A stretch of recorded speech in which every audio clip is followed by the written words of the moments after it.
नमस्कार मंडळी, मनीषाज रेसिपीमध्ये तुमचं खूप खूप मनापासून स्वागत।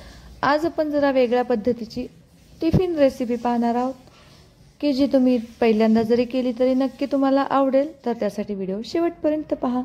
तर इथे मी एका कढईमध्ये एक पळी तेल घेतलेला आहे। अर्धा चमचा घालायची आहे मोहरी। मोहरी छान फुलू द्यायची आणि इथे मी 3 ते 4 लसणाच्या पाकळ्या घेतल्या आणि छान अशा उभ्या कट केलेल्या आहेत किंवा ठेचून घेतले तरी छान लागतात।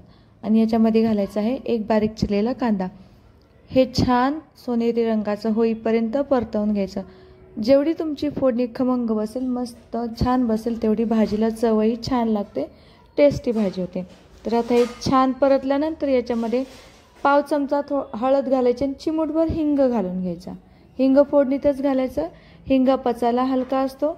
हिंगामुळे भाजीला चवही छान येते, त्यामुळे बऱ्याचदा हिंग हा नेहमी भाज्यात घालत जावा, छान चव लागते। आता हे छान व्यवस्थित परतवून घ्यायचं। याच्यामध्ये आता मी घालत आहे एक छोटासा टोमॅटो लाल बुंद आहे। टोमॅटो छान परतवून घ्यायचा। टोमॅटो मऊ होईपर्यंत परतवून घ्यायचा। कांदा सोनेरी झाल्यानंतर टोमॅटो घालायचा। आता आपण याच्यामध्ये आपले मसाले घालूयात। त्यासाठी इथे मी अर्धा चमचा घालत आहे काळा मसाला, जो आपण वर्षभरासाठी करून ठेवतो तो। त्यानंतर अर्धा चमचा लाल तिखट आणि इथे मी कोल्हापुरी मसाला घालत आहे। यानी भाजीला खूप चव छान येते, टेस्टी अशा भाज्या होतात। तर हे व्यवस्थित परतवून घ्यायचं। मस्त तेल सुटेपर्यंत मसाले व्यवस्थित कांदा टोमॅटोला लागेपर्यंत व्यवस्थित आपल्याला हे छान असं परतवून घ्यायचं आहे। बघू शकता किती छान तेल सुटलेलं आहे। थोडंसं चवीनुसार मीठ याच्यातच घालायचं फोडणीमध्ये, बघू शकता तुम्ही। आणि मस्त असं तेल सुटेपर्यंत छान परतवून घ्यायचं। मीठ टाकल्यामुळे कांदा टोमॅटो पटकन असे मऊ होतात आणि मस्त अशी टेस्टी अशी भाजी तयार होते। आता हे छान परतलं गेलेलं आहे। आता याच्यामध्ये घालूयात या चवळीच्या शेंगा।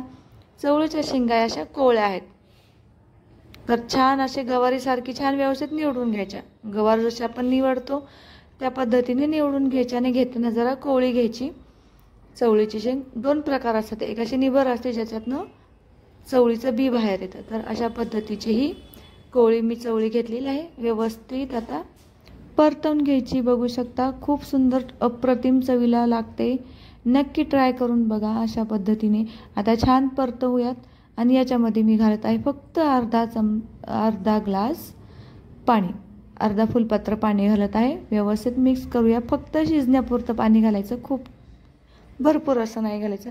अगदी 10-15 मिनिटात छान ही भाजी शिजली जाते। आता काय करायचं, उकळी आली की याच्यावरती आपल्याला एक चमचाभर आपल्याला शेंगदाण्याचं कूट घालायचं आहे। मोठं कूट घालायचं आहे। जरा काय करायचं, शेंगदाणे भाजताना मीडियम हीटवर भाजायचे, म्हणजे छान असे खमंग भाजले जातात। आणि एक ते 1.5 चमचा इथे मी शेंगदाण्याचं कूट घालत आहे। छान असं मिक्स करून घेऊयात अशा पद्धतीने। आणि आता याच्यावरती काय करूयात, झाकण ठेवूयात। झाकण ठेवल्याने भाजी पटकन शिजायला मदत होते। एक 10-15 मिनिटांनी बघूयात, मस्त अशी भाजी छान शिजलेली आहे। खूप जास्त पाणी घातलेलं नव्हतं आपण, त्यामुळे खूपही गाळ अशी भाजी झालेली नाही आहे। बघू शकता एकदम टेस्टी भाजी झालेली आहे। तर नक्की व्हिडिओ आवडला असेल तर नक्की व्हिडिओला लाईक करा, शेअर करा, सबस्क्राईब करायला विसरू नका। आणि तुम्हीही टिफिनसाठी ही भाजी एकदा घेऊन जा, नक्की आवडीने सगळे खातील। डबा तुमचा एकदम रिकामा बाहेर येईल। बघू शकता अशा पद्धतीने ही मी गवार। भेटूया अशाच नवीन रेसिपी सोबत। बाय।